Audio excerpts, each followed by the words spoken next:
Hey guys, welcome to another episode of Redneck Light. Today we're going to be putting together a composter. I want to start making some compost for my garden since, I throw away coffee grounds and all kinds of organic stuff all the time. So I got this one because you agitate it occasionally and supposedly it holds a lot. So we're going to go ahead and put it together, see how it works. So let's get started. Unboxing everything. It comes in a pretty dense box packed with all kinds of plastic panels and pieces. One of the big complaints online is that it comes with a lot of screws, and I mean, yeah, it comes with a lot of screws because there's a lot of stuff to screw in. Get yourself a power drill or something if you don't want to wear your wrist out. If you don't have a screwdriver, it does come with one, but it'd get pretty old pretty quick to try to put this together with this little screwdriver. It also comes with gloves, including one with little plastic points, so I guess you can dig or you can put your hand in the box to stir things around. I don't know, but nice little touch. Another thing is the instructions, well, they aren't great. It's just this kind of one sheet. The good thing is everything's kind of labeled with letters, and it gives you kind of an idea of where to get started. I mean, it's pretty self-explanatory.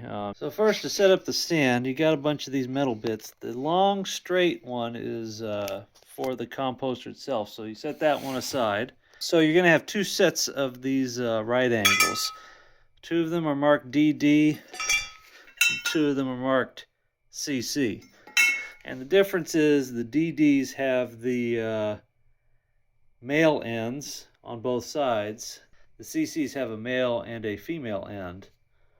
And you're going to snap the DD into the CC so that there's two male ends facing up that snap into these, like so. And then all you got to do is put those two on the two ends. And there we go. And it'll also give you kind of an idea how big it is. And it's not very big, to be honest with you. I thought it would be a little bit bigger, but okay, so one of the first things it tells you to do, these instructions, they just really aren't that helpful, to be honest with you. I would say it confuses me more than helps me, because this part you can kind of see each one of these panels is pretty much exactly the same. And there's little guide pins that kind of tell you.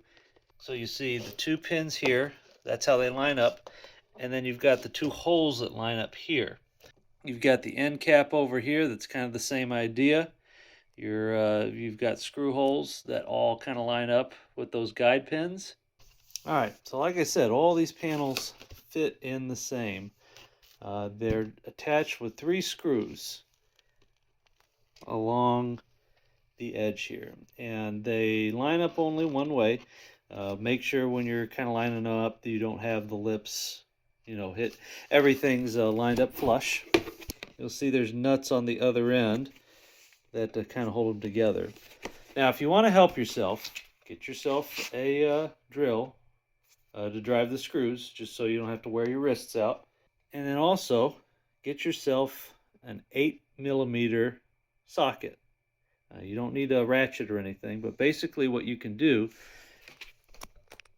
take this socket and use it to help you hold on to the nut on this end. That way, when you're driving the screw on the other end, the nut's not going to spin around and make it hard to tighten that screw down.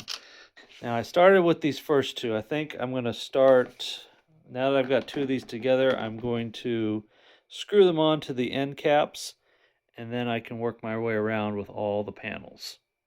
All right, just to kind of show you this in action. So you take your panel, you line it up, make sure everything's lined up as flush as you can. Take a screw and your nut, thread them through the holes, and then just kind of start it with your fingers just so you make sure it's not cross-threaded. You take your socket, hold that nut, and then if you've got a drill that has numbers on the top, that's basically the clutch where it's going to slip. If you set it to the absolute lowest setting, the clutch will slip so you don't over tighten the screws. And this does not need to be super tight. Take your socket, take your screwdriver, and that's it.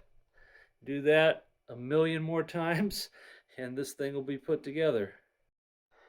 All right, making steady progress. You know, there's a lot of screws.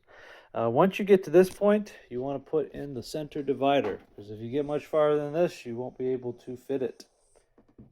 Okay, side note, when you're putting in the center panel, there's little arrows all around the outside, because there's little lips, and they line up with, well, roughly line up with arrows on each one of these panels. Make sure it's not moving around too much and that everything's aligned and it's sitting in that slot. It should be fine.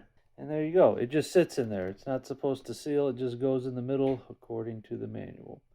Also, a side note, make sure that you either put this piece in last, or if you're like me and you didn't think about it, make sure that the last piece that you put in is over here. Because as you get all the way around, you need to still be able to reach inside to get to the screws. All right, the all-important last panel. Make sure everything's lined up. If you are smarter than me, this one with the hole should be your last panel. If you're not, it's not a big deal, as long as the one with holes is near wherever your last panel is. So now the big thing's all screwed together. One thing it mentions is don't put these in upside down.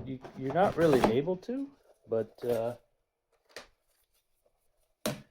really don't put them in this way because they'll be impossible to open. So we got the doors on now.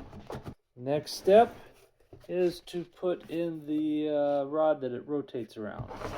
So there's a hole in the end and it goes through the center section and the very other end. It gives you some end caps, and also there's a bunch of extra hardware if you lose one or two screws. That's nice. They don't seem like they really make a secure fit. Yeah, they just kind of sit there, but they don't stay in. So I guess just skip the end caps. Maybe they're just too small, or it's just poor manufacturing tolerances. Anyways, you push that rod through, you may have to kind of wiggle it around to get it to go through all three holes. There we go. Once you get it to where it's sticking out on both sides, you can attach it to your stand. You're going to have these two long bolts. You put them on those ends there and screw it down to the stand. All the other nuts have flat ends. These have a little nylon lock in there. You want to use those.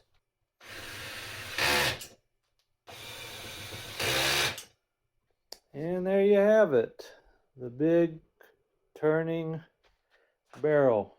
It's actually pretty smooth. I don't know how smooth it'll be when you actually put stuff in there. Kind of reminds me of The Price is Right, that big huge wheel thing. Anyways, now you've got these ends that open up.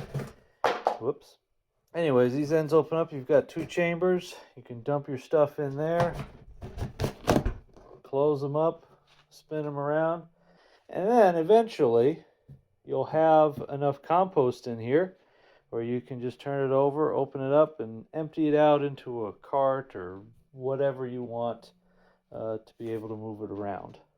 So overall, I didn't think it was too bad. There are a lot of screws, so if that bothers you or you don't have a drill or something to screw those in quickly, it may be pretty tiring to do it with just a hand screwdriver. And like I said, if you use that socket trick, it makes it a whole lot easier to hold onto those nuts so you can screw down those screws properly.